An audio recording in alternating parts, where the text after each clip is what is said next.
Welcome back, Manchester City fans. Half-time here at the Etihad Stadium in this second leg of our Carabao Cup semi-final against Newcastle United.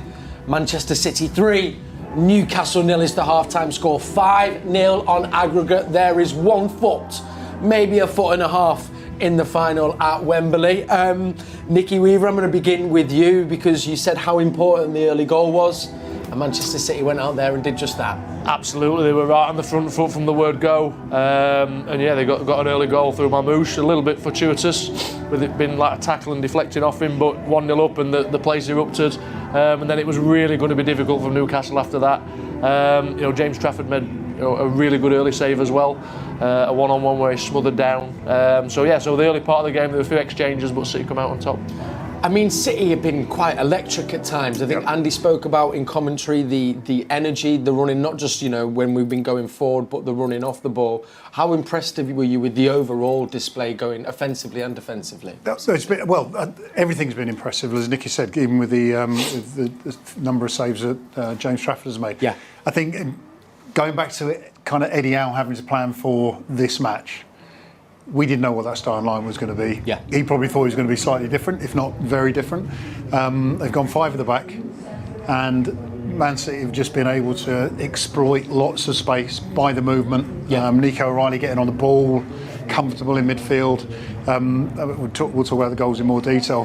When Reijnders is running into so much space, allowing Semenyo to do his thing on the right-hand side and leading up to the third goal. I mean, I just think the movement is absolutely causing so many problems for Newcastle. The amount of chances, the amount of shots, long-range shots, everything has been on display pretty much from an attacking threat from City tonight. Just begin with that first goal. I mean, it was a little bit lucky, but I feel like the old saying goes, you kind of got to make your own luck, which is what MARMOUSH did there, and it was a great start from him. Absolutely, yeah. They looked just really slick from the off, and he played a great 1-2. He gets in, and again, you thought his touch was a little bit too big. You feel for Dan Burn because he's come across. He thinks he's made a great sliding challenge. Comes off the shins of MARMOUSH and into the ground and loops over Ramsdale. So yeah, a great start, and yeah, but it's nothing more than they deserve because the way they started, they were really positive on the front foot, plenty of energy, lots of interlinks with the players, play on the half turn, breaking lines. And I think that's what you get with MARMOUSH as well. He'll come short. I mean, we've seen times where Reijnders has been like your striker, and then he'll drop in, but MARMOUSH gives you different. Obviously, I don't want to criticise him because he's probably the best striker on the planet. Of course, yeah. But MARMOUSH gives you different things, and probably the link-up play is one of them things that makes it a little bit better. And he probably link it. He likes a forward, and your Reijnders is probably more on the same wavelength as than Haaland would be. So yeah, the sort of interlink of the little intricate plays have been really, really good, and that was what got us the first goal. Yeah, he got us the first one, and then he got us the second one as well. And again, it was the energy we had to go get forward, and Semenyo also was involved in this one, David. Yeah, and there was a little bit, again, fortuitous in some sense. Semenyo whacking it across. I think Ramsdale has got a hand on it. Semenyo from his left-hand side this time. And then Kieran Trippier's attempted clearance lined it up nicely for MARMOUSH, but the build-up play is what caused the confusion. MARMOUSH was alive to the attempted clearance by Kieran Trippier and able to head it on the far post. But this is, what we have to say is all of this is happening while James Trafford is making big saves. Yeah. The second goal came from a Kieran Trippier free kick. James Trafford dropping on it, catching it, early release, and then the opportunity to break away, get the cross in and the goal. So as much as the scoreline is very one-sided, this could have been a very different story if James Trafford hadn't been playing so well. Point out that as well when Pep was selling, and Pep seems to have been really animated on the touchline, particularly when we've scored those goals. It felt like he's kind of meant a lot. He was very quick to point out to James in that second goal. Asking you both, that was such an impressive first half 45. Absolutely, and it's great for him. Obviously, it was clean sheet in the first half, but he's made two really, really good saves, 3 really good saves. Another one which James said there, which he held really well. But he's been good with his feet as well. But to come in, having not played for a while, and have something to do and be a real reason why you're winning the game 3-0 is great for him, and hopefully he can carry it on in the second half. Hopefully he's not as busy in the second half, but certainly any questions that... He wants to be busy.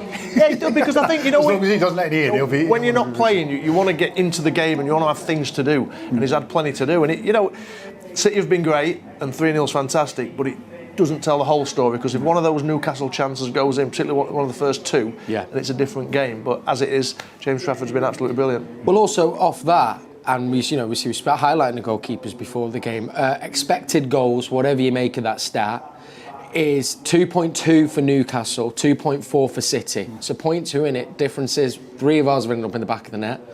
None in ours, and difference of the keepers. Do you reckon that? And that's all purely James Trafford? Yeah. I mean, the two big saves that James made were 1v1s. Yeah. Where Newcastle broke through. The first one's in the middle and he's made the block. The second one, he's smothered it and got his hands on it. But his movement and the timing of his approach to the attacker was superb. I mean, that's why their XG's high. The free kick would have been a low XG, but he's done everything absolutely spot on. The header right at the end there from Botman. Yeah. I think he laughed. I'm just hoping he was doing a goalie laugh where it was like, yeah, I could have maybe caught it or something like that. Doesn't matter. It's a clean sheet.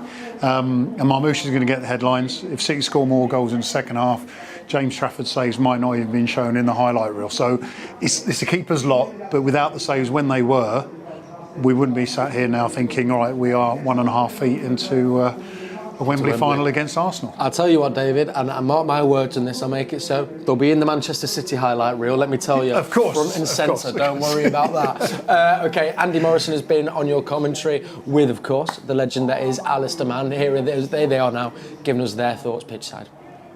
Yeah, welcome back to the commentary box. Myself and Andy Morrison guiding you through proceedings so far. Andy, could that have gone any better? No, I don't think so. It's been brilliant. Right from the first minute, Ali, they set the stall out. We were winning second balls. We were getting to the ball first. Every time we turned over, we were pressing him with an intensity, which was great to see. And almost at times with MARMOUSH, it felt like we went slightly towards that false nine where he was drifting all over the place. The combinations were brilliant. And if a MARMOUSH comes short and you got REIJNDERS running in behind, opposition are going to be in trouble because you can't go with his runs. He's so explosive when he goes. Was that the best we've seen of Tijani Reijnders in 45 minutes of football? Yeah, we've seen some good moments and we've seen some good performances. But today, I mean, he's been unstoppable, and Tonali can't run with him. And especially if MARMOUSH comes in short, if one of them back three come in short, he has the brains as well as the explosive pace to be able to run them.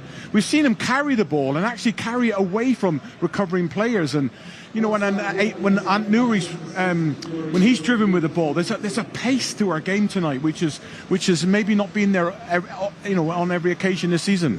James Trafford still had to make a few saves. What have Newcastle done well? Well, we just switched off, Ali, when Gordon got down the side. I think he ran off the back of Nico Gonzalez, and then Ant Nouri was too far up the pitch. One centre-half got pulled across, and we were wide open. And Trafford's done brilliant. He's such a huge frame. We've got two keepers in the studio, and they're both big boys. So they'll appreciate the way he spread himself, and because that can get messy. It can be a penalty very easy if he knocks it away and invites the keeper in. And then the save from the free kick. But there's a couple of really good moments from Trafford, and his handling's been excellent, and he's looked every part. A real competitor for Donnarumma. Do you expect the goalkeepers to be busy in the second half? I think so. And I'm not sure how the manager goes about this. Eddie Howe. I'm not sure how you would deal with this 3-0, 5-0. What do you say in there? Is it, we don't want to get hammered 6-7 and go into the weekend on the back of a trouncing? Or, do we want to stay in the game? Do we want to be brave? What do we want from this game? And it's a tough question to ask at 5-0 at the Etihad against City when there's so much energy and pace in the team. Because if they expose themselves, Ali, we will run off them.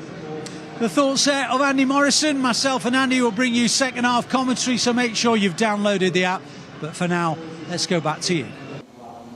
Thank you, Ali. Thank you, Andy. Now, our under-19s were in action this evening in the UEFA Youth League. They're in the final round of 32. They were over in a very cold Finland. I think the game started off at -11, finished at -14 over there.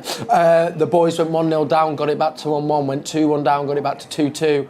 They went 3-2 down, got it back to 3-3. It then went straight to penalties, and unfortunately, they went out on penalties, hitting the post there in that final one.